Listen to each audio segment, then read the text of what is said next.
Nach dem Regen ist der Boden nass. Daher muss man Feuer in der Luft machen. Dafür legen wir unten 2 dicke Äste und ein stabiles Holzgerüst obendrauf. Das Ganze schützt vor Feuchtigkeit und sorgt für Belüftung.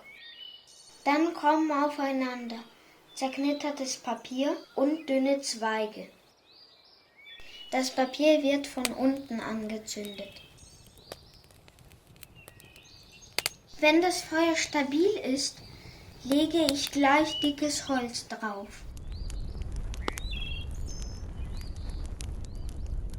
Und das ist mein Ergebnis.